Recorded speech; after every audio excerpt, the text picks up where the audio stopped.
আজ আপনাদের অন্যরকম একটি কোরিয়ান মুভির গল্প শোনাবো, যার শুরুটা হবে হাসি দিয়ে আর শেষটা হবে ততটাই কান্না দিয়ে। মুভির নাম হচ্ছে আই ক্যান স্পিক। আর সব থেকে বড় বিষয় হচ্ছে এটি একটি অমীমাংসিত সম্পূর্ণ সত্য ঘটনা, যে ঘটনা আপনার হৃদয়কে নাড়িয়ে দিবে। তো কথা না বেরিয়ে চলুন মুভির মূল গল্পে যাওয়া যাক। কোরিয়ার একটি বৃষ্টি ভেজা রাত। একজন ব্যক্তি অলিতে গলিতে ঘুরে বেড়াচ্ছে আর মানুষের দরজার সামনে যেয়ে যেয়ে হিসু করছে। আর এই দৃশ্য দূর থেকে কেউ একজন লক্ষ্য রাখছিল। দৃশ্য পরিবর্তন হয়। ট্রেনের মধ্যে এই ব্যক্তির নাম হচ্ছে পার্ক মিন জে। সে আমাদের মুভির অন্যতম প্রধান চরিত্র। তার নতুন সরকারি চাকরি হয়েছে শহরের সিটি কর্পোরেশনে। আজ ছিল তার প্রথম দিন। কিন্তু পার্ক মিন জে যখন তার অফিস বিল্ডিং এর সামনে আসে, সে দেখতে পায় সেখানে কোনো মানুষ নেই। চারদিকে এক শুনশান নীরবতা। সে ঘড়ির দিকে তাকিয়ে দেখে অফিস শুরু হতে এখনো 5 মিনিট বাকি। আর ঠিক তখনই পেছন থেকে দেখা যায় সকল অফিস স্টাফ একসাথে অফিসে এসেছে। পার্ক মিন জের মূলত পাবলিক রিলেশনশিপ ডিপার্টমেন্টে চাকরি হয়েছে। এদের কাজ হচ্ছে নাগরিকদের অসুবিধাগুলো শোনা এবং সেগুলোকে সলভ করা। পার্ক মিন জে এখানে সব থেকে জুনিয়র অফিসার। সে তার অফিসের সবার সাথে পরিচিত হয়। পার্ক মিন জে ছিল খুবই গোছালো। সে খুব গোছগাছ করে তার ডেস্কে বসে। পাশে বসে থাকা সোহা নামক মেয়েটি খুব অবাক চোখে তার দিকে তাকাচ্ছিল। অফিসের মধ্যে কেউ একজন হুডি পরে ঢোকে আর সেই ব্যক্তিকে দেখা মাত্রই অফিসের সবাই যে যার কাছে বিজি হয়ে যায়। সবাই যেন এক অন্যরকম ভয় পাচ্ছে। পার্ক মিন জে কিছুই বুঝতে পারছে না। সে শুধু হা করে তাকিয়েছিল। আর এই হুডি পরা লোকটি কোনো পুরুষ নয়। ইনি হচ্ছেন আমাদের মুভির মূল চরিত্র। তাকে সবাই গবলিন রানী নামে ডাকে। আমরা তাকে দাদি বলে সম্বোধন করব। তাকে দেখে অফিস প্রধানেরও চোখ কপালে উঠে যায়। এর কারণটা একটু পরেই বুঝতে পারবেন। তিনি এসেছেন গত রাতের বিষয় নিয়ে কমপ্লেন করতে। যে লোকটি দেওয়ালে দেওয়ালে হিসু করত, তিনি দূর থেকে তার ছবিও তুলে রেখেছেন। অফিস প্রধান দাদিকে আশ্বস্ত করে, আমরা বিষয়টি দেখছি। তখন পাশে দাঁড়িয়ে থাকা লোকটি দাদিকে বলে, এটা কমপ্লেন করার কোনো বিষয় হলো? এবার দাদি ওই লোকটির উপর চড়াও হন। জিজ্ঞেস করেন, তুমি কে? লোকটি বলে, আমি ওনার বন্ধু। দাদি বলে, তোমার এখানে কি? তুমি কেন নাক গলাচ্ছ আমাদের কথার মাঝে? এদিকে পার্ক মিন জে দূর থেকে দাদির এই বিষয়গুলো রেকর্ড করছিল। দাদি যখন এটা দেখতে পায়, সে পার্ক মিন জের উপরও খুবই ক্ষেপে যায়। সে বলে, তুমি ভিডিও কেন করছো? পার্ক মিন জে তাকে উত্তর দেয়, এটা নিয়ম। আপনি যেটা কমপ্লেন করতে এসেছেন তার এভিডেন্স রাখছি। এবার দাদি পার্ক মিন জের কাছে তার আজকের কমপ্লেন দিতে যায়। পার্ক মিন জে বলে, আপনি নিয়ম মেনে আসুন। আপনি কি টোকেন নিয়ে এসেছেন? দাদি বলে, আমার টোকেন লাগে না। পার্ক মিন জে বলে, আমি নিয়মের বাইরে কিছুই করতে পারবো না। আপনি এখন আসতে পারেন। দাদি পার্ক মিন জের উপর খুবই রাগান্বিত চোখে তাকান আর তিনি সেই অফিস থেকে বেরিয়ে যান। পরক্ষণে অফিসের বস সহ সবাই পার্ক মিন জেকে খুলে বলে যে এই দাদি হচ্ছে আমাদের অফিসের সব থেকে বড় সমস্যা। তিনি প্রত্যেকদিন অফিসে কোনো না কোনো কমপ্লেন দিতে আসেন। তিনি সারাদিন শহরে ঘুরে বেড়ান আর ছোটখাটো যে কোনো সমস্যা খুঁজে পান না কেন, তিনি সেই বিষয় নিয়ে অফিসে কমপ্লেন করেন। এই দাদি গত 30টা বছর ধরে এই অফিসে প্রায় 8000-এর উপরে কমপ্লেন করেছে। তাই অফিসের সবাই এখন দাদিকে দেখলে খুবই ভয় পায়। পরদিন দাদি সকল নিয়ম মেনে অফিসে কমপ্লেন করতে আসেন। তিনি আজ টোকেন নাম্বার নিয়েছেন আর পার্ক মিন জের কাছে তার কমপ্লেন জমা করেন। পার্ক মিন জে দাদির কমপ্লেন নিয়ে পরের টোকেন নাম্বার ডাকতে থাকেন। দাদি বলে, ওটাও আমি। দাদি আরো একটি কমপ্লেন দেয়। তারপর আর একটা ডাকে। সেই টোকেন নাম্বারও দাদির। মূলত দাদি আগামী 50টা টোকেন নিজের করে নিয়েছেন। তিনি আজ 50টা অভিযোগ করবেন। ওখানে থাকা সবার মাথায় হাত। এখনো অনেক মানুষ অপেক্ষা করছে। কিন্তু পার্ক মিন জে খুব ধৈর্যের সাথে দাদির কমপ্লেন গুলো নিচ্ছিল। তখন পার্ক মিন জের একজন সহকারী এসে পার্ক মিন জেকে বলে, তোমাকে স্যার ভেতরে ডাকছেন। আমি দাদির সমস্যাগুলো দেখছি। বেচারা পার্ক মিন জে এই যাত্রায় বেঁচে যায়। ওই দিন রাতের বেলা দাদি তার মহল্লার এক মহিলার সাথে ঝগড়া করছিল। মহিলাটি অবৈধভাবে রাস্তা দখল করেছে আর সেই সকল প্রমাণও তার কাছে আছে। এক পর্যায়ে ওই মহিলাটিও দাদির উপর রেগে যায়। তাদের মধ্যে প্রায় হাতাহাতি শুরু হয়ে যায়। আশপাশে অনেক লোক জড়ো হয়েছে। তাদের মধ্যে একটি ছেলেও ছিল। এই ছেলেটি হচ্ছে পার্ক মিন জের ছোট ভাই ইয়ং মিন জে। দাদি তাকে যাবার আগে বলে, নুডলস এভাবে খেতে হয় না, রান্না করে খেতে হয়। ইয়ং মিন জে বাসায় ফিরে আসে। বড় ভাই পার্ক মিন জে তার জন্য খাবার নিয়ে বসেছিল। দুই ভাইয়ের কথা থেকে আমরা বুঝতে পারি ইয়ং মিন জে তার বড় ভাই পার্ক মিন জের উপর মোটেও খুশি নয়। সে তার বড় ভাইয়ের সাথে ভালোভাবে কথা বলে না, যেটা নিয়ে পার্ক মিন জে মনে মনে অনেক কষ্ট পায়। কিন্তু ছোট ভাইকে সে কোনো কিছুই বুঝতে দেয় না। পরদিন সকালবেলা দাদি একটি বড় কোম্পানির বিরুদ্ধে অভিযোগ করতে আসে। তারা যে এলাকায় থাকে সেই এলাকা দখল করে অ্যাপার্টমেন্ট বানাচ্ছে। পার্ক মিন জে বলে, তারা তো অনুমতি নিয়ে করছে। দাদি বলে, এর মধ্যে অনেক অবৈধ কাজ তারা করছে আর তার সকল কিছু প্রমাণ এর মধ্যে রয়েছে। পার্ক মিন জে খুব বিরক্ত হয়ে সেই প্রমাণগুলো রেখে দেয়। ওই দিন দাদি একটি রেস্টুরেন্টে তার ছোটবেলার বেস্ট ফ্রেন্ডের জন্য অপেক্ষা করছিল। কিছু সময় পরে তার ফ্রেন্ড সেখানে চলে আসে। দাদি তাকে হাত নেড়ে ইশারা করে। দাদির বেস্ট ফ্রেন্ড দাদির সামনে ফোনে ইংলিশে কথা বলছিল। দাদি মুগ্ধ হয়ে তার ফ্রেন্ডের কথা শুনছিল। তার বান্ধবী এত সুন্দর ইংলিশ বলতে পারে, এটা দেখে দাদি খুবই অবাক হন। বেস্ট ফ্রেন্ডের কথা শেষ হলে দাদি তাকে বলে, তুই এত সুন্দর ইংলিশ বলিস? দাদির ফ্রেন্ড বলে, আমি প্রত্যেকদিন প্র্যাকটিস করি আর প্র্যাকটিস করতে করতে এখন শিখে শিখে গিয়েছি। এবার দাদির ফ্রেন্ড দাদিকে জিজ্ঞেস করেন, তোর ব্যবসা কেমন চলছে? দাদি বলে, তেমন ভালো না, এখন আর আগের মতো দর্জির কাজটা করতে পারি না, কাস্টমারও অনেক কমে গিয়েছে। দাদির ফ্রেন্ড বলেন, অনেক তো কাজ করলি, চল এবার কোনো দেশ থেকে আমরা একটু ঘুরে আসি। দাদি বলে, এই বয়সে আর না। তখন দাদির ফ্রেন্ড দাদিকে আবারও জিজ্ঞেস করে, তোর ব্যবসা কেমন চলছে? দাদি বিরক্ত হয়ে বলে, তোকে তো মাত্রই বললাম যে আমার ব্যবসা ভালো চলছে না। দাদির ফ্রেন্ডকে দেখে কিছুটা অন্যরকম লাগছে, তার ফোনটা তার সামনেই বেজে চলেছে, কিন্তু দাদির ফ্রেন্ড চারপাশে তার ফোনটা খুঁজছিল। দাদি কিছুটা অবাক হন আর ফোনটা তার ফ্রেন্ডের হাতে দিয়ে বলে, তোর ফোনটা তোর সামনেই রাখা। দাদির ফ্রেন্ড ফোনে কথা বলেন, তাকে এক্ষুনি যেতে হবে। যাবার আগে দাদির ফ্রেন্ড দাদিকে বলেন, তোকে একটি বিষয়ের কথা বলেছিলাম, কিছু তো জানালি না আমাকে। দাদি বলেন, আমি ওই বিষয়ে তোর সাথে কোনো কথা বলতে চাই না। দাদির ফ্রেন্ড তাড়াহুড়ো করে সেখান থেকে বেরিয়ে যান। সে তার রুমালটাও ভুল করে ফেলে গিয়েছে। দাদি সেই রুমালটি নিজের কাছে রেখে দেন। রাতের বেলা দাদি সেলাই মেশিনে কাজ করছিল, তখন টিভিতে প্রোগ্রাম দেখে দাদি একটি ইংলিশ বাক্য শেখেন, সেটা হচ্ছে হোয়াটসঅ্যাপ। দাদি বিড়বিড় করে বারবার সেন্টেন্সটি বলছিল। এর মধ্যে তার অন্য একজন বান্ধবী সেখানে আসে। দাদি তার বান্ধবীকেও সেই সেন্টেন্সটি শেখাচ্ছিল। দাদির বান্ধবী চলে গেলে দাদি তার ফোনে একটি নাম্বার ডায়াল করে, আর ফোনের ওপাশ থেকে দাদিকে কেউ একজন ইংলিশে জিজ্ঞেস করে, আপনি কে বলছেন? দাদির সাথে সাথেই ফোনটা কেটে দেয়। দাদি কাকে কল দিয়েছিল তা সামনে জানতে পারবেন। পরদিন আমরা দেখতে পাই দাদি একটি স্পোকেন ইংলিশ কোচিং এ ভর্তি হয়েছেন, কিন্তু সেখানে সবাই অল্প বয়সী শিক্ষার্থী, আর সেখানে থাকা শিক্ষক খুব দ্রুত সবকিছু বোঝাচ্ছিল, যার ফলে দাদি কিছুই বুঝতে পারছিল না। সে বারবার শিক্ষককে বলছিল ধীরে বলতে। শিক্ষক কিছুটা তাচ্ছিল্যের সুরে দাদির উপরে হাসেন। দাদি ওই শিক্ষকের বিষয়ে কর্তৃপক্ষের কাছে কমপ্লেন করতে এসেছেন, কিন্তু লোকটি দাদিকে জানায় এই বিষয়ে তাদের কিছুই করার নেই, কারণ ওখানে দাদি একমাত্র বয়স্ক লোক, আর ওখানে সবাই ইংলিশের বেসিকটা জানে।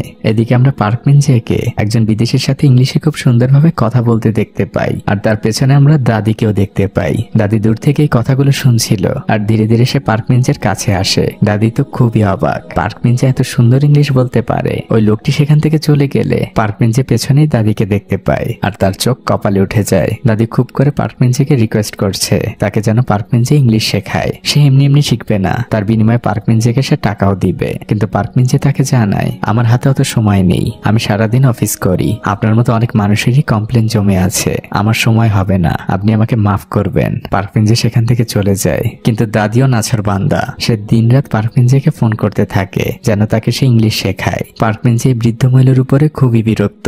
পরদিন সকালবেলা দাদি পার্কমিনজের অফিসে আসে, আর তার সামনে কিছুটা দূরেই বসে থাকে আর জোরে জোরে ইংলিশ পড়ছিল।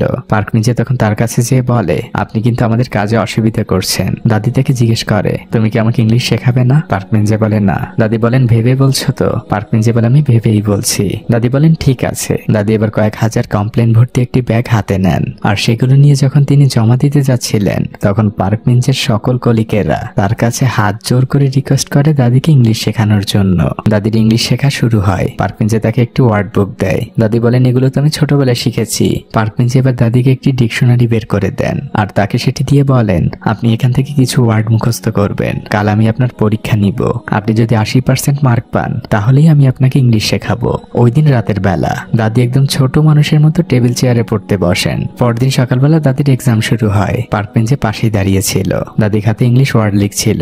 এক্সাম শেষে পার্কমিনজে দাদির খাতা দেখতে বসেন। সে খুব মনোযোগ দিয়ে দাদির খাতা দেখছিল, আর খাতা দেখা শেষে ফলাফল দাদি 75 পেয়েছেন। পার্কমিনজে দাদিকে বলে, আপনি ভালোই পেয়েছেন, কিন্তু আপনি 80% পাননি, তার মানে আমি আপনাকে ইংলিশ শেখাচ্ছি না। দাদি বলেন, সামান্য একটুর জন্যই তো। পার্কমিনজে সেখান থেকে চলে যায়। দাদি তার পরীক্ষার খাতাটি নিয়ে সেখানেই চুপচাপ বসে থাকেন। পার্কমিনজে একটি রেস্টুরেন্টে বসে খাওয়া দাওয়া করছিল। তারপর সে যখন বাসে করে বাসায় ফিরছিল, সে তার ভাইয়ের জন্য অনলাইনে পিৎজা অর্ডার করছিল। আর তখন হঠাৎ করেই পার্কমিনজে বাসের জানালা দিয়ে তার ছোট ভাইকে দেখতে পায়। সে সাথে সাথেই বাস থেকে নেমে যায় আর ছোট ভাইকে ফলো করতে থাকে। বড় ভাই পার্কমিনজে বুঝতে পারছে না তার ছোট ভাই ঠিক কোথায় যাচ্ছে। এই গলি ও গলি করে ছোট ভাইটি একটি ঘরের সামনে এসে দাঁড়ায়, আর সেই ঘরের মধ্যে ঢুকে গেলে পার্কমিনজেও সেই ঘরের সামনে যায়। এটা ছিল একটি দর্জির দোকান। পার্কমিনজে খুব ধীর পায়ে ওই দোকানের মধ্যে ঢোকে। সেখানে কেউই ছিল না। আর ঠিক তখনই পার্কমিনজের সাথে দাদির দেখা হয়। তারা দুজনেই চিৎকার করে ওঠে। মূলত এটা ছিল দাদিরই দোকান। পার্কমিনজেকে এখানে দেখে দাদি খুবই অবাক হন। দুই ভাই অপেক্ষা করছিল। তখন দাদি তাদের জন্য খাবার নিয়ে আসে। খাবারগুলো ছিল খুবই সুস্বাদু। ছোট ভাই সাথে সাথেই খেতে বসে। খাবারগুলো দেখে পার্কমিনজেরও খুবই লোভ লাগছিল। দাদি তাকেও খেতে বলে। পার্কমিনজে এক মুহূর্ত অপেক্ষা করে না, সে সাথে সাথেই খেতে শুরু করে। এমন বাড়িতে রান্না খাবার এই দুই ভাই লাস্ট কবে খেয়েছে তাদের মনে নেই। খাওয়া দাওয়া শেষে পার্কমিনজে দেখতে পায় দাদির দেওয়ালে অনেকগুলো ইংলিশ নোট ঝুলানো। দাদি পার্কমিনজের জন্য কিছু মিষ্টি আর চা নিয়ে আসে। পার্কমিনজে দাদিকে জিজ্ঞেস করে, আপনি আমার ছোট ভাইকে কেন খাওয়ান? দাদি বলেন ও তেমন কিছু না, একদিন ওকে রাস্তায় রান্না ছাড়া নুডলস খেতে দেখেছিলাম। তারপর থেকে মাঝে মাঝে আমি নিজের হাতে ওকে রান্না করে খাওয়াই। আমি জানতাম না যে ও তোমার ছোট ভাই, আর আমারও তো কেউ নেই, তাই খাওয়ার জন্য একজন সঙ্গীও পেয়ে যাই। পার্কমিঞ্জি কিছুটা অশ্রু ভেজা চোখে দাদিকে ধন্যবাদ বলে। চায়ের কাপে চুমুক দিতে দিতে পার্কমিঞ্জি দাদিকে বলে, তাহলে রবি, মঙ্গল আর বৃহস্পতিবার আমি আপনাকে ইংলিশ পড়াতে আসবো। এ কথা শুনে দাদির চোখ কপালে উঠে যায়। পার্কমিঞ্জি তাকে আরো বলে, আমি আপনার কাছ থেকে কোনো টাকা নিব না। দাদি বলেন, তা কি করে হয়? পার্কমিঞ্জি বলে, আপনি শুধু মাঝে মাঝে আমার ছোট ভাইটাকে খাওয়ালেই হবে। দাদি খুশি হয়ে বলেন, এটা তো আমার অনেক প্রিয় একটা কাজ। দাদি এক মুহূর্ত অপেক্ষা করেন না, সে সাথে সাথে বই আর টেবিল নিয়ে চলে আসেন আর পার্কমিঞ্জিকে বলেন, আজ মঙ্গলবার, তাহলে আজ আমার পড়ার দিন। পার্কমিঞ্জি দাদিকে পড়াতে শুরু করে। সে দাদিকে বলে, আমরা খুব ছোট আর সহজ ওয়ার্ড দিয়ে মনের ভাব প্রকাশ করতে পারি ইংলিশে। দাদি তখন বলেন, তাহলে ওই দিন কেন আমাকে কঠিন কঠিন ওয়ার্ড লিখতে দিয়েছিলে? পার্কমিঞ্জির কাছে এর কোনো উত্তর নেই, সে চুপ করেই থাকে। এবার পার্কমিঞ্জি দাদিকে প্রথম সেন্টেন্সটি শেখায়, সেটা হচ্ছে হাউ আর ইউ। দাদি লিখতে যায় খাতায়। পার্কমিঞ্জি বলে, খাতায় লেখার দরকার নেই, আপনি সেন্টেন্সটি মুখে বললে আপনার জড়তা আরো তাড়াতাড়ি কেটে যাবে। ওই দিন পড়া শেষে পার্কমিঞ্জি দাদির সাথে বসে ড্রিঙ্কস করছিল। এটা ছিল দাদিরই সেই বান্ধবীর দোকান। পার্কমিঞ্জি দাদিকে বলে, দাদি এটাও তো এক ধরনের অপরাধ, কালকে আপনি এই বিষয় নিয়েও কমপ্লেন করতে যাবেন অফিসে। দাদি চুপ করে থাকে আর সে পার্কমিঞ্জিকে বলে, তুমি এখনো বিয়ে কেন করনি? পার্কমিঞ্জি দাদিকে বলে, আপনি আমার দাদির মতোই কথা বললেন, যে কিনা মারা গিয়েছে। আসলে আমার বিয়ের সময়টা পার হয়ে গিয়েছে, এখন শুধু আমার চিন্তা আমার ছোট ভাইটাকে নিয়ে। পার্কমিঞ্জি এবার দাদিকে বলে, আপনারও তো নিশ্চয়ই আমাদের মতোই নাতি নাতনি রয়েছে। দাদি কিছুক্ষণ চুপ থেকে বলেন, আমার কোনো নাতি নাতনি নেই, এমনকি আমার কোনো সন্তানও নেই। দাদি কথাটি এড়িয়ে যান। দাদির বান্ধবীও সেখানে আসে। তারপর তারা তিনজন মিলে অনেক রাত পর্যন্ত সেখানে বসে থাকে। পরদিন পার্কমিঞ্জি সময় মতোই দাদিকে পড়াতে আসে আর সে দূর থেকে দাদিকে জিজ্ঞেস করে, হাউ আর ইউ? দাদিও হাত নেড়ে উত্তর দেয়, I am fine, and you? এভাবেই চলতে থাকে দাদির ইংলিশের প্র্যাকটিস। পার্কমিঞ্জি এখন তাকে বাস্তবিক জীবনে ইংলিশ বলা শেখাচ্ছে, কিভাবে কফি অর্ডার করতে হয়, কিভাবে মানুষের সাথে কথা বলতে হয়। পার্কমিঞ্জি প্রতিদিন তাকে নানা কাজের মধ্যে দিয়ে সেগুলো শেখাচ্ছিল আর দাদিও খুব উৎসাহ নিয়ে সেগুলো শিখছিল। দাদি এখন দর্জির কাজের সময় ইংলিশ প্র্যাকটিস করে আর সে মনে মনে পার্কমিঞ্জিকে অনেক ধন্যবাদ বলে। আজ ছিল দাদির একটি ফাইনাল টেস্ট। পার্কমিঞ্জি দাদিকে নিয়ে একটি বিদেশি বারে এসেছে, সেখানে বেশিরভাগ লোকজনই ফরেনার। পার্কমিঞ্জি দাদিকে কয়েকজন লোককে দেখায় আর দাদিকে বলে, 5 মিনিট যে আপনি ওনাদের সাথে কথা বলবেন। 5 মিনিটের কথা শুনে তো দাদির মাথায় হাত। তারপর সে সাহস নিয়ে লোকগুলোর কাছে যায় আর তাদের সাথে কথা বলার চেষ্টা করে। দাদি কোনোভাবে তাদের সাথে 5 মিনিট কথা বলে পার্কমিঞ্জির কাছে ফিরে আসে, কিন্তু পার্কমিঞ্জি এবার তাকে নতুন একটি পরীক্ষা দেয়। সে দুটো মেয়েকে দেখিয়ে বলে, ওদের সাথে আপনি যে 10 মিনিট কথা বলবেন। দাদি সাহস নিয়ে তাদের কাছে যায় আর তাদের সাথে কথা বলতে বলতে একসময় সেই কথাগুলো গল্পে পরিণত হয়। 10 মিনিট কখন পার হয়ে গিয়েছে তা তাদের মনেও নেই। পার্কমিঞ্জি মনে মনে অনেক খুশি হয়। দাদি এসে পার্কমিঞ্জিকে বলে, ইংলিশ এতটাও কঠিন না। দাদি আসলে নিজের মধ্যে আত্মবিশ্বাস ফিরে পেয়েছেন, তিনি এখন আর ইংলিশকে ভয় পান না। বার থেকে বেরিয়ে পার্কমিঞ্জি আর দাদি রাস্তা ধরে হাঁটতে থাকে। তারা একটি পার্কের বেঞ্চে এসে বসেছে। পার্কমিঞ্জি দাদিকে ইংলিশে নিজের জীবনের কষ্টগুলো বলছিল। পার্কমিঞ্জি যখন বিদেশে পড়াশোনা করত তখন তার মা মারা যায়, কিন্তু তার বাবা তাকে জানায়নি, তাই সে তার মাকে শেষবারের মতো দেখতে পারেনি। আর তখন থেকেই পার্কমিঞ্জির ছোট ভাই ভাবে তার বড় ভাই আসলে তার পরিবারের প্রতি উদাসীন। দাদি পার্কমিঞ্জির মুখের দিকে তাকিয়েছিল আর সে পার্কমিঞ্জিকে বলে, তোমার কথাগুলো শুনে খুবই খারাপ লাগলো। তখন পার্কমিঞ্জি দাদিকে জিজ্ঞেস করে, আপনি কি সবই বুঝতে পেরেছেন? দাদি পার্কমিঞ্জিকে বলে, আমি এখন ইংলিশ পুরোপুরি বুঝি। পরদিন ছিল কোরিয়ায় থ্যাঙ্কসগিভিং ডে, সেই উপলক্ষে সবকিছুই বন্ধ। দাদি বাসায় একা একা বসেই নুডলস খাচ্ছিল। ঠিক তখনই পার্কমিঞ্জি আর তার ছোট ভাই দাদির জন্য গিফট নিয়ে সেখানে হাজির হয়। দাদি তাদের স্বাগতম জানায় আর দাদি অনেক মজার মজার খাবার রান্না করে তাদের খাওয়াচ্ছিল। দাদি পার্কমিঞ্জির ছোট ভাইকে নিজ হাতেই খাইয়ে দিচ্ছিল। নিজের ছোট ভাইকে পার্কমিঞ্জির লাস্ট কবে এতটা খুশি হতে দেখেছে তাই বড় ভাইয়ের মনে নেই। পার্কমিঞ্জি অশ্রু ভেজা চোখে দাদিকে বলে, আপনাকে অনেক ধন্যবাদ। রাতের বেলা তারা তিনজন বসেছিল। তখন ছোট ভাই দাদিকে জিজ্ঞেস করে, দাদি তুমি ইংলিশ কেন শিখছো? দাদি কিছুক্ষণ চুপ থেকে বলে, আমার একটা ছোট ভাই আছে, অনেক ছোটবেলায় ও আর আমি আলাদা হয়ে যাই। ওকে আমেরিকান একটি পরিবার দত্তক নিয়ে যায়। আমার কাছে ওর ফোন নাম্বার রয়েছে, কিন্তু ও কোরিয়ান ভাষা বোঝে না। আমার খুব জানতে ইচ্ছে করে ও কেমন আছে, ওর ছেলে মেয়ে কেমন আছে, ও সুস্থ আছে কিনা। ভাইয়ের কথা মনে পড়ে দাদি বাইরে যে অনেক কাঁদছিল। পার্কমিঞ্জি ওই নাম্বারটি নিজের কাছে নিয়ে নেয়। ঘুমের মধ্যে দাদি সেই ছোটবেলার স্মৃতিগুলো স্বপ্নে দেখছিল, তার ভাইয়ের সাথে কাটানো সেই মুহূর্তগুলো। পরদিন সকালবেলা পার্কমিঞ্জি অনেক সাহস করে সেই নাম্বারে ফোন দেয়। ও পাশে থাকা লোকটি ইংলিশে বারবার বলতে থাকে, আপনি কে বলছেন? পার্কমিঞ্জি তাকে বলে, আমি আপনার বোনের ইংলিশ শিক্ষক, সে শুধুমাত্র আপনার সাথে কথা বলার জন্য ইংলিশ শিখছে। এ কথা শুনে লোকটি খুব রাগান্বিত ভাবে পার্কমিঞ্জিকে বলে, আপনি ওনাকে বলে দিবেন আমি তার সাথে কথা বলতে চাই না, আর আমি তাকে বোন হিসেবেও পরিচয় দেই না, আর আপনিও দয়া করে আমাকে আর বিরক্ত করবেন না। লোকটি ফোনটি রেখে দেয়। পার্কমিঞ্জির মনটা অনেক খারাপ হয়ে যায় দাদির কথা চিন্তা করে। এদিকে দাদি তাকে ফোনে মেসেজ করে করে রাতে খাবার জন্য দাওয়াত দেয়। রাতের বেলা পার্কমিঞ্জে দাদির বাসায় গেলেও সে একদমই চুপচাপ বসে থাকে। আর হঠাৎই সে দাদিকে বলে, আপনার আর ইংলিশ শেখার প্রয়োজন নেই। দাদি বলে, কেন? পার্কমিঞ্জে বলে, সেটা আপনাকে জানতে হবে না, আর আমিও এখন থেকে ব্যস্ত হয়ে যাব, সামনে আমার প্রমোশনের পরীক্ষা আছে। দাদি বলে, বুঝতে পেরেছি, তোমাকে আমি টাকা দেই না দেখে তুমি আমাকে পড়াতে চাচ্ছ না। পার্কমিঞ্জে বলে, না, আমি এমনি আপনাকে আর পড়াবো না। আসলে পার্কমিঞ্জের দাদির জন্য অনেক খারাপ লাগছিল। পরদিন দাদি একটু হসপিটালে যান, সেখানে তার সেই বেস্ট ফ্রেন্ড ভর্তি ছিল। দাদিকে দেখেই তার বেস্ট ফ্রেন্ড খুবই খুশি হয়ে যায়। সে নার্সকে পরিচয় করিয়ে দেয়, এটাই হচ্ছে আমার বেস্ট ফ্রেন্ড। নার্স দাদিকে বলে, সারাদিন সে শুধু আপনার কথাই বলে। তারা দুজন গল্প করছিল। দাদির বেস্ট ফ্রেন্ড দাদিকে বলে, আমার জন্য কি হয়েছে আমি কিছুই মনে রাখতে পারছি না। দাদি তার হাতে থাকা সেই রুমালটি তার বেস্ট ফ্রেন্ডকে ফিরিয়ে দেয়, আর সে অনেক কাঁদতে থাকে আর বলতে থাকে, তুই কেন হঠাৎ করে এমন অসুস্থ হলি? দাদির বেস্ট ফ্রেন্ড তখন দাদিকে বলে, তুই আর বদলালি না, সেই ছোটবেলার মতোই শুধু কাঁদতেই পারিস, তোকে অনেক শক্ত হতে হবে, সামনে তোর অনেক দায়িত্ব। এরই মধ্যে দাদির ফ্রেন্ডের নাতনি সেখানে আসে। সেই নাতনি দাদির সাথে একটু আলাদা কথা বলতে চায়। সে দাদিকে বলতে থাকে, আপনার বেস্ট ফ্রেন্ড অর্থাৎ আমার নানির অবস্থা খুব একটা ভালো না, আগামী কয়েক মাসের মধ্যেই হয়তো সে সবকিছুই ভুলে যাবে, আপনি কি আমাদের সাহায্য করবেন? দাদি অন্যদিকে তাকিয়ে থাকে। মেয়েটি বলে, এটা কি আপনার জন্য অনেক কঠিন হয়ে যাবে? দাদি কোনো উত্তর দেয় না। এটা কিন্তু আপনার বেস্ট ফ্রেন্ডের শেষ ইচ্ছা। মেয়েটি আসলে দাদির কাছে কি সাহায্য চাচ্ছে তা আপনারা একটু পরেই বুঝতে পারবেন। দাদি যখন তার কলোনিতে ফিরে আসে, সে দেখতে পায় তার প্রতিবেশী সেই দোকানদারকে পুলিশ ধরে নিয়ে যাচ্ছে।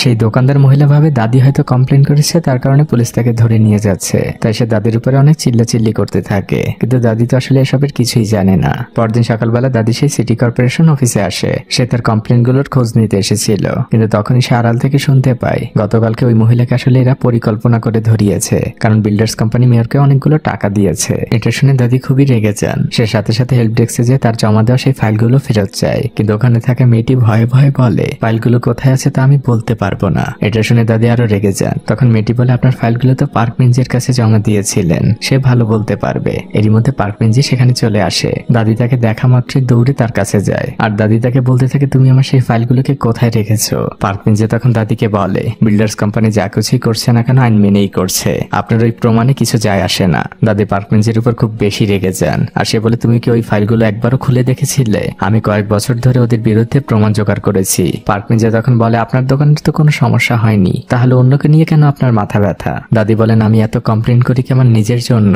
আমি আমার নিজেকে নিয়ে চিন্তা করি না। ওই মহিলাটির এই দুনিয়ায় তার মা ছাড়া কেউ নেই, ওই দোকানের উপর দিয়ে তার পুরো পরিবার চলে। পার্কমিঞ্জি তখন দাদিকে বলে, আপনার এই ভালো কাজের জন্য কেউ আপনাকে হাততালি দিবে না, বরং মানুষ আপনাকে ঘৃণা করবে। আপনি নিজের কাজ নিয়ে ব্যস্ত থাকুন, অন্যের বিষয়ে নাক গলানোর দরকার নেই। এই কথা শুনে দাদি পার্কমিঞ্জিকে একটি কোষে থাপ্পড় মারে। চারদিকে একদম নীরব হয়ে যায়। সেখানে পার্কমিঞ্জির ছোট ভাইও দাঁড়িয়ে ছিল। নীরবতাটা পার্কমিঞ্জিই ভাঙে। সে দাদিকে রাগান্বিত ভাবে বলে, আপনার ইংলিশ শেখার কোনো প্রয়োজন নেই। আপনি ইংলিশ শিখে যে ভাইয়ের সাথে কথা বলতে চান, সে আপনার সাথে কোনোদিনও কথা বলতে চায় না, এমনকি আপনার পরিচয় দিতে রাজি না। সে আপনাকে ঘৃণা করে। দাদির এই কথা শুনে চোখ কপালে উঠে যায়, আর সাথে সাথে তার বুকে ব্যথা শুরু হয়ে যায়। সবাই এসে দাদিকে ধরে। দৃশ্য পরিবর্তন হয়। পার্কমিঞ্জি একদম চুপচাপ হয়ে গিয়েছে। দাদির সাথে খারাপ ব্যবহারের জন্য তার মনটা ভীষণ খারাপ। পার্কমিঞ্জি অফিসের স্টোর রুমে যায়, আর সে সেখান থেকে খুঁজে দাদি সেই পুরনো ফাইলটি বের করে, যেখানে ওই বিল্ডার্স কোম্পানির বিরুদ্ধে অনেক প্রমাণ ছিল। পার্কমিঞ্জি ওই প্রমাণগুলো দেখে খুবই অবাক হয়, কারণ তার এই বিষয়গুলো জানা ছিল না। এদিকে দেখা যায় সেই বিল্ডার্স কোম্পানির গ্যাংস্টার এসে সেই দোকানটি উচ্ছেদ করার চেষ্টা করছে। দোকানদার মহিলা তাকে বাধা দেওয়ার অনেক চেষ্টা করছিল, কিন্তু অসহায় মহিলাটি তার সাথে পেরে উঠছিল না। তখন সেখানে পার্কমিঞ্জি আসে আর সবাইকে থামতে বলে। তখন গ্যাংস্টার জিজ্ঞেস করে, তুমি কে? পার্কমিঞ্জি তার পরিচয় দেয়। গ্যাংস্টার বলে, তাহলে তো আপনি আমাদেরই লোক, এদেরকে একটু বুঝিয়ে বলুন, এই জায়গায় তারা অবৈধভাবে থাকে, তাদের এখান থেকে চলে যেতে হবে। কিন্তু পার্কমিঞ্জি তাকে উত্তর দেয়, যেহেতু কোর্টের রায় এখনো আসেনি, সেহেতু এই জায়গায় এখনো তারা থাকতে পারবে। তারা এখানে থাকবে কি থাকবে না সেটা আইন ডিসাইড করবে, আপনি ডিসাইড করার কেউ না। পার্কমিঞ্জির এই কথায় মহল্লার সবাই অনেক খুশি হয়। তারা সবাই নিজেদের মধ্যে এক আত্মবিশ্বাস ফিরে পায়। কিন্তু এই কাজের জন্য পার্কমিঞ্জিকে তার বস ফোন করে অনেক ঝাড়ি দিতে থাকে। কিন্তু পার্কমিঞ্জি তার বসকে জানিয়ে দেয় সে ন্যায় বিচারের জন্য এই মহল্লাবাসীর পাশেই থাকবে। ওই মহল্লার সবাই পার্কমিঞ্জিকে মন থেকে অনেক ধন্যবাদ জানায়। পার্কমিঞ্জি ফিরে যাবার সময় তার চোখ পড়ে দাদির দোকানের দিকে। সে কিছুক্ষণ চুপচাপ সেদিকে তাকিয়ে থাকে। এদিকে দাদি তার বেস্ট ফ্রেন্ডকে দেখতে হসপিটালে এসেছে। সে তার ফ্রেন্ডকে ইংলিশে জিজ্ঞেস করছিল, হাউ আর ইউ? কিন্তু তার ফ্রেন্ড একদমই নির্বাক। দাদি বলে, তুই এত তাড়াতাড়ি সবকিছু ভুলে যেতে পারিস না। তুই তো বলতি ওদেরকে একটি শিক্ষা দিবি, ওদেরকে আইনের কাঠগড়ায় দাঁড় করাবি, কিন্তু তুই এভাবে চুপ হয়ে গেলে কে দাঁড় করাবে ওদের আইনের কাঠগড়ায়? এরই মধ্যে দাদির বেস্ট ফ্রেন্ডের নাতনি সেখানে আসে। সে দাদিকে বলে, সে এখন আর কাউকে চিনতে পারে না, আমাকেও চিনতে পারে না, কিন্তু সে সবকিছু ভুলে যাওয়ার আগে আপনার জন্য একটি চিঠি রেখে গিয়েছে, সেটা আপনাকে দিতে বলেছিল। দাদি চিঠিটা খোলে। চিঠি পড়ে দাদির দু চোখ পানিতে ছলছল করছিল। এরই মধ্যে একজন লোক ওই রুমে প্রবেশ করে। সে দাদিকে জিজ্ঞেস করে, আপনিও তো আপনার ফ্রেন্ডের মতোই একজন কমফোর্ট ওমেন, তাই না? তখন পাশে দাঁড়িয়ে থাকা মেয়েটি লোকটিকে বলে, আপনাকে এখন এখানে আসতে নিষেধ করেছিলাম, আমি এখনো তাকে কিছুই জানাইনি। তখন লোকটি তার পরিচয় দাদিকে দেয়। সে একজন নিউজ রিপোর্টার, সেই সাথে সে রেজুলেশন 121-এরও একজন সদস্য, যারা কমফোর্ট ওমেনদের ন্যায় বিচারের জন্য যুক্তরাষ্ট্রের আদালতে মামলা করেছে। মূলত এই রিপোর্টার দাদির একটি ইন্টারভিউ নিতে চায়। পাশে দাঁড়িয়ে থাকা মেয়েটি রিপোর্টারকে থামতে বলে। তখন দাদি বলে, ওকে বলতে দাও, আমি ইন্টারভিউ দিব। পরদিন কোরিয়ার সব থেকে বড় জাতীয় দৈনিকের প্রথম পাতায় দাদির ছবি প্রকাশ পায়। সেই সাথে প্রকাশ পায় এত বছর লুকিয়ে রাখা দাদির এক নির্মম সত্য ঘটনা। দাদি একজন কমফোর্ট ওমেন, যাকে 1943 সালে মাত্র 13 বছর বয়সে যুদ্ধের সময় জাপানি সৈনিকেরা ধরে নিয়ে গিয়েছিল তাদের ক্যাম্পে। তারপর দিনের পর দিন, মাসের পর মাস জাপানি সৈনিকেরা তার উপর চালিয়েছিল শারীরিক নির্যাতন। দাদির জীবনের এই অজানা গল্প শুনে সবাই অনেক কাঁদছিল। দাদি তার মায়ের কবরের পাশে এসেছে, কারণ সে তার মাকে প্রমিস করেছিল সে বেঁচে থাকতে কোনোদিন এই ঘটনা কাউকেই বলবে না। কিন্তু আজ সেই ঘটনা সে সবাইকে বলে দিয়েছে। তাই সে তার মায়ের কাছে ক্ষমা চায়। মূলত জাপান কোরিয়া যুদ্ধের সময় যে মেয়েগুলোকে জাপানিজ ক্যাম্পে ধরে নিয়ে যেয়ে নির্যাতন চালানো হয়েছিল তাদেরকে কমফোর্ট ওমেন বলা হয়। দাদি বাসায় ফিরে তার ঘরের কাজগুলো করছিল, আর তখনই আমরা দরজায় পার্ক মিনজেকে দেখতে পাই। দাদি আর পার্ক মিনজে দুজন দুজনের দিকে কিছুক্ষণ চুপচাপ তাকিয়ে থাকে। দাদি তারপর পার্ক মিনজের কাছে যেয়ে ধীর গলায় বলে, তোমার নিশ্চয়ই খাওয়া হয়নি, একটু অপেক্ষা করো, আমি খাবার নিয়ে আসি। তখন পার্ক মিনজে ধীর গলায় বলে, দাদি আমি সরি। পার্ক মিনজে সরি বলতেই থাকে আর কাঁদতে থাকে। তখন দাদি যেয়ে তাকে জড়িয়ে ধরে। এরপর দাদি তার আলমারি থেকে খুব পুরনো একটি বাক্স বের করে। তার মধ্যে ছিল খুব পুরনো একটি বই, আর সেই বইয়ের ভাঁজের মধ্যে খুব পুরনো একটি ছবি। দাদি পার্ক মিনজেকে বলতে থাকে, এটা এমন এক স্মৃতিময় ছবি যে স্মৃতি আমি সবসময় ভুলতে চাই। এতটা বছর যে স্মৃতি থেকে পালিয়ে বেড়াচ্ছি, আমি এই ছবিটি গত 60 বছর কাউকে দেখাইনি,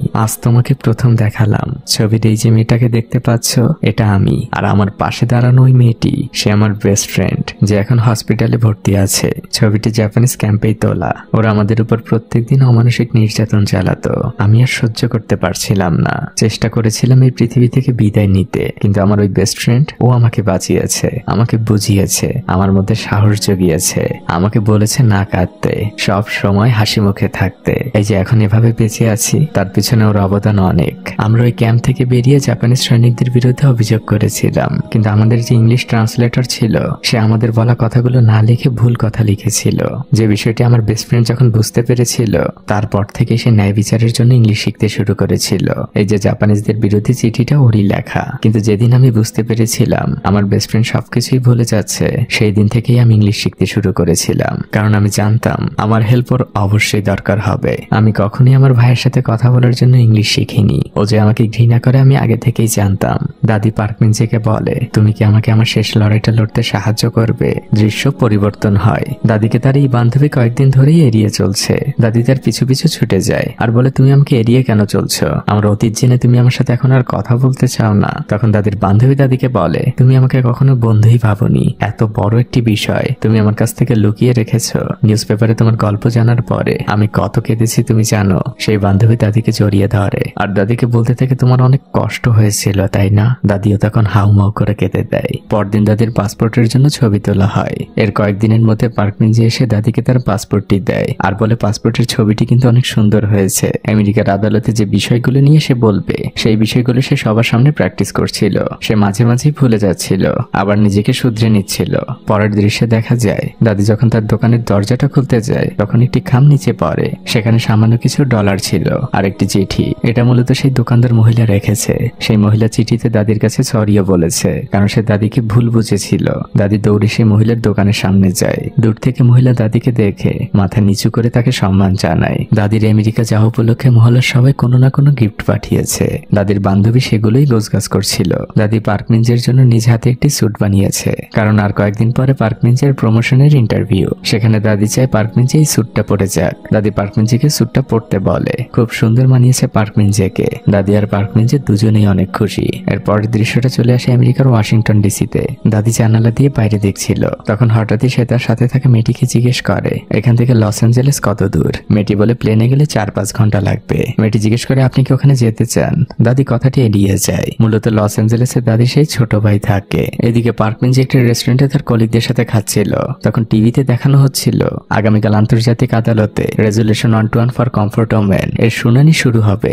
অন্যদিকে দেখা যায় দাদি সহ সবাই খুব চিন্তিতভাবে বসে আছে। সবাই বলছে এত বড় ভুল আমরা কিভাবে করলাম। এরই মধ্যে পার্ক বেঞ্চে দাদিকে ফোন দেয়। দাদি তাকে সবকিছুই খুলে বলে। মূলত দাদি কোরিয়াতে কখনোই নিজেকে একজন কমফোর্ট ওমেন হিসেবে পরিচয় দেয়নি। তার সরকারি নথিপত্র তার কোনো নাম নেই। তার বেস্ট ফ্রেন্ড তাকে অনেকবার বলেছিল, কিন্তু সে সরকারি খাতায় নিজের নাম লেখায়নি। আর তাই দাদির নিজের দেশ কোরিয়াই এখনো তাকে কমফোর্ট ওমেন হিসেবে আন্তর্জাতিকভাবে স্বীকৃতি দেয়নি। আর সরকারিভাবে সেই স্বীকৃতি না পেলে আগামীকাল আদালতে সে কোনো বক্তব্য দিতে পারবে না। ফোন রেখে পার্ক বেঞ্চে এসে অফিসের সবাইকে জোরে ডাক দেয় আর সবার উদ্দেশ্যে বলে, আপনাদের সাহায্য আমার ভীষণ প্রয়োজন। সবাই দাদির পক্ষে গণস্বাক্ষর করতে থাকে যাতে কোরিয়া সরকার তাকে কমফোর্ট ওমেন হিসেবে স্বীকৃতি দেয়। রাস্তায় রাস্তায় চলতে থাকে সেই প্রচারণা। পার্ক বেঞ্চে যে মেয়রকে অনেক ভালোভাবে বুঝায়। ফাইনালি সেই গণস্বাক্ষরে মেয়রও সাইন করে আর দাদি আন্তর্জাতিকভাবে একজন কমফোর্ট ওমেন হিসেবে স্বীকৃতি পায়। পরদিন ছিল পার্ক বেঞ্চের সেই প্রমোশনের ইন্টারভিউ। সে তার পকেটে একটি কাগজ খুঁজে পায়। সেখানে দাদি লিখে রেখেছিল, ইউ ক্যান ডু ইট। ইন্টারভিউতে পার্ক বেঞ্চেকে জিজ্ঞেস করা হয়েছিল,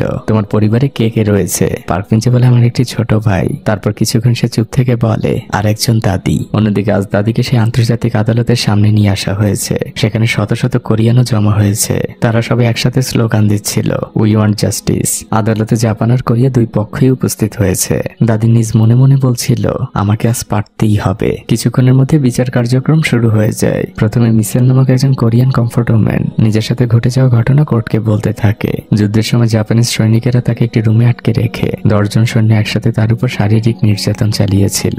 তখন জাপান পক্ষের উকিল তাকে বলে, কিন্তু জাপান সরকার তো বলছে অন্য কথা। আপনারা নাকি টাকার বিনিময়ে সৈনিকদের ক্যাম্পে যেতেন। এই কথা শুনে ভদ্রমহিলা খুবই রেগে যান। তিনি বলতে থাকেন, টাকার জন্য কেউ নিজেকে কি 10 জন হায়নার হাতে তুলে দেয়? এরপর জাপান পক্ষের উকিলরা একের পর এক প্রশ্ন করে মহিলাটিকে অপমান করতে থাকে। মহিলাটি রাগে ক্ষোভে কাঁপতে কাঁপতে সেখান থেকে নেমে যান। দাদিও তাকে সান্ত্বনা দেয়। এবার বিচারক দাদিকে সাক্ষী দিতে ডাকে, কিন্তু তখনই জাপান পক্ষের উকিলেরা প্রশ্ন তোলে। তারা বলতে থাকে, উনি যে একজন কমফোর্ট ওমেন সেটাই তো তিনি এখনো প্রমাণ করতে পারেননি। তখন বিচারক বলেন, কোরিয়ান সরকার তাকে কমফোর্ট ওমেন হিসেবে স্বীকৃতি দিয়েছে। জাপান পক্ষের উকিল তখন রেগে যেয়ে বলে, শুধু স্বীকৃতি যথেষ্ট নয়, আমাদের প্রমাণ দরকার।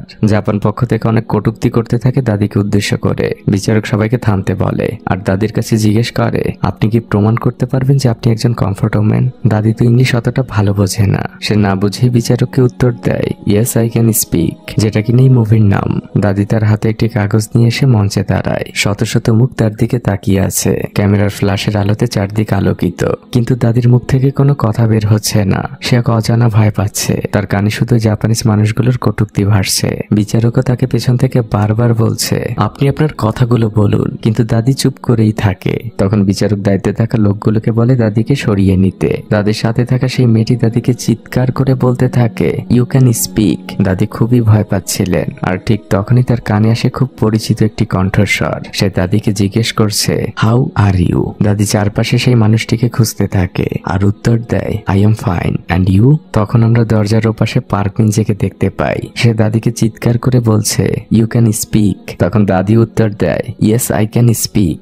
দাদি তার হারিয়ে ফেলা আত্মবিশ্বাস আবারও ফিরে পায়। সেই মেয়েটি যে গার্ডদের জানায় পার্ক বেঞ্চে তাদেরই সদস্য। পার্ক বেঞ্চে তার কাছে থাকা দাদির সেই ছোটবেলার ছবিটি তার সাথে করে নিয়ে এসেছে, যেটা জাপানিজ ক্যাম্পে তোলা হয়েছিল।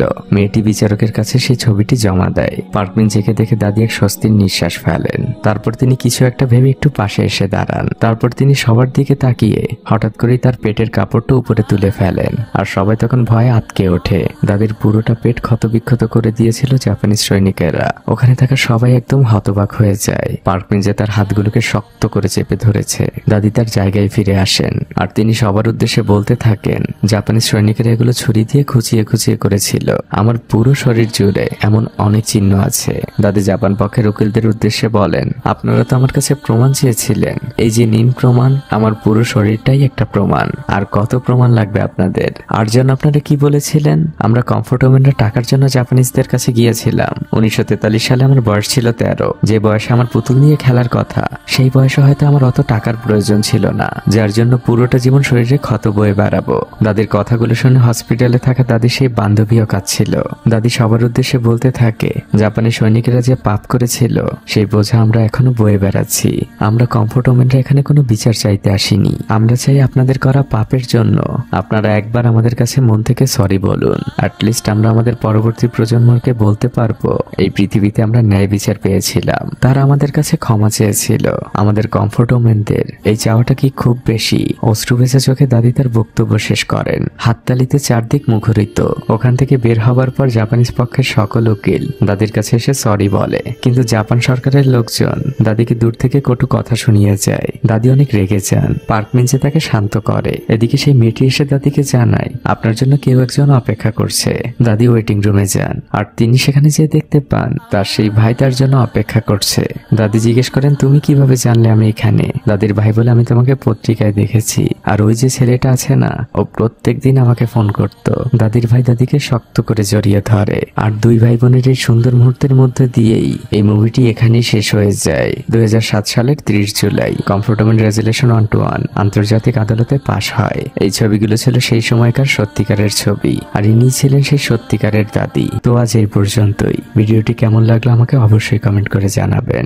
ভালো থাকবেন আপনারা। আজকের মতো বিদায়।